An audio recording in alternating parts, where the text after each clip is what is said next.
I think printmaking in general, for me, the most frustrating aspect can be the amount of labor and time it takes to make something.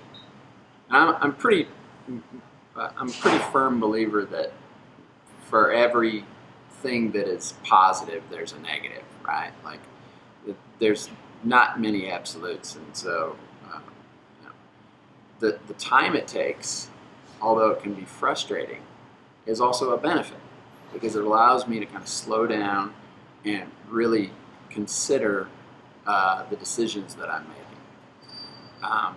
You know, printmaking is one of those things where it takes a certain personality.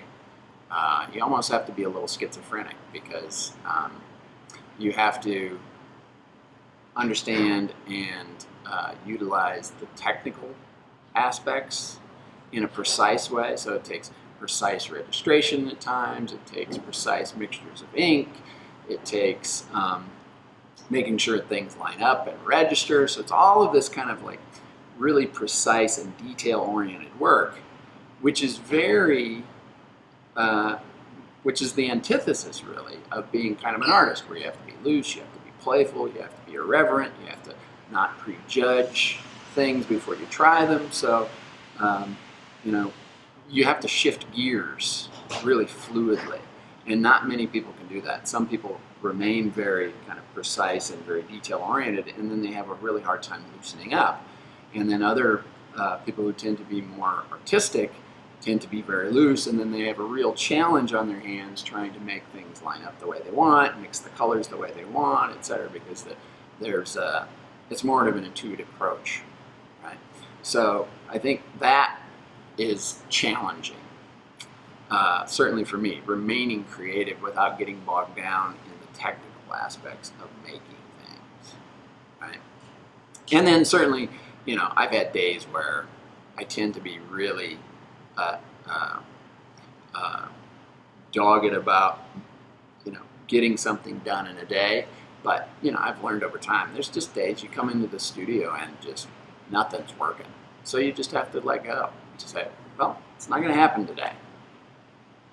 That's not necessarily true for other media, I think. But as an artistic medium, it's probably more true than it isn't.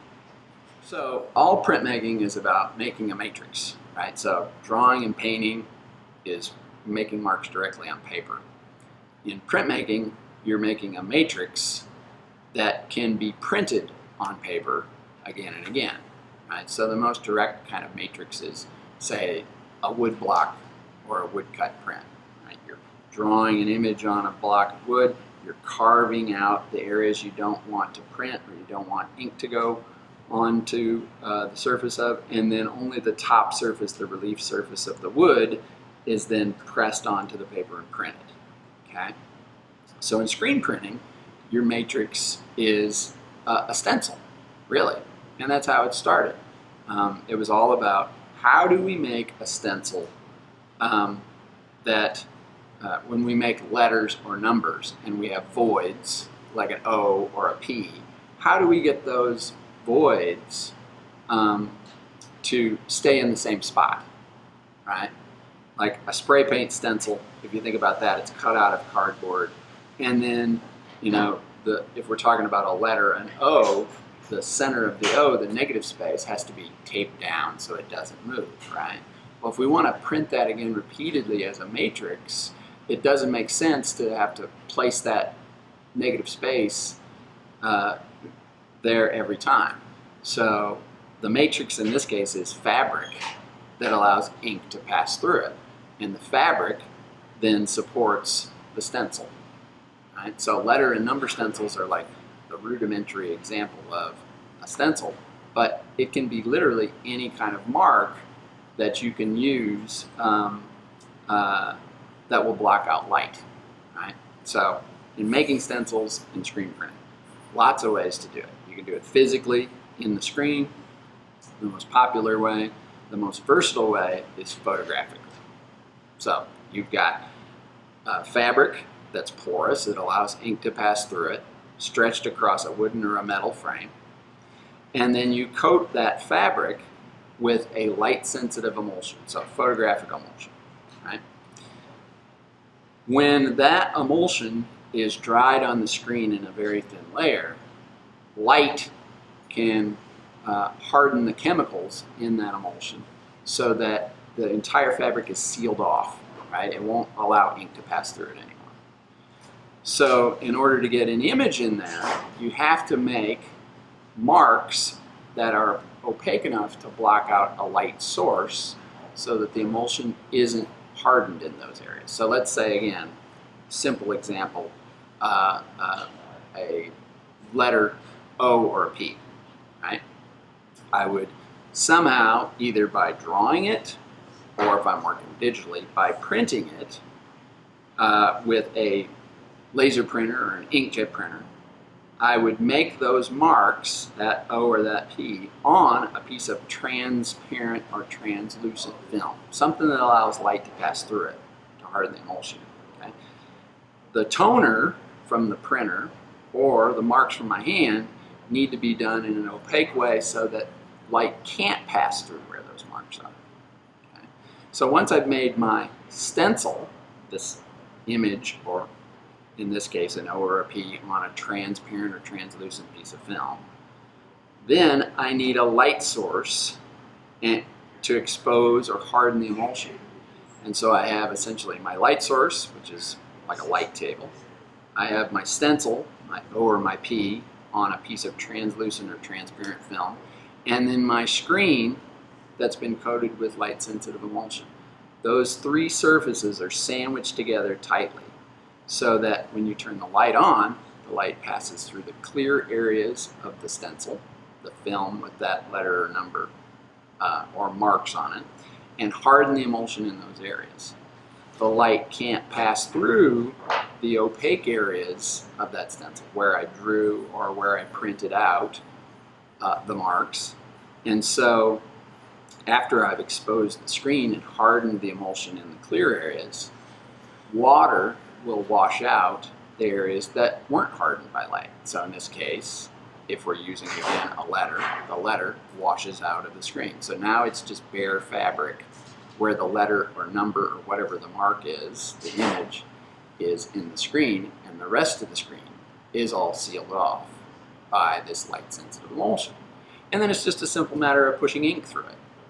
So we use a tool called a squeegee. It's just a rubber blade with a handle, a wooden handle, and then by pouring ink on the surface, I can drag it across the screen, and what looks like I'm dragging it across really is me pushing ink through just those open areas in the screen so that the stencil, the marks I made, a letter or a number, are printed on whatever surface I'm printing on. It's really very, very basic. It sounds complex. I probably made it much more complex than it is, but it's very simple. It's just stencils supported by fabric that you push ink through. If there are changes, it will all be based on either other materials that can be printed on for specific purposes, like there are circuit boards that are printed with conductive metal ink, right? But as far as the process itself, I don't really see that many changes happening to it. I mean, photo stencils have been around since about the 1920s, and screen printing was invented in the early 1910, 1912, somewhere around there.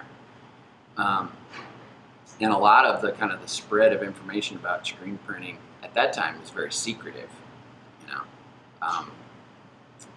all the way up to, World War II.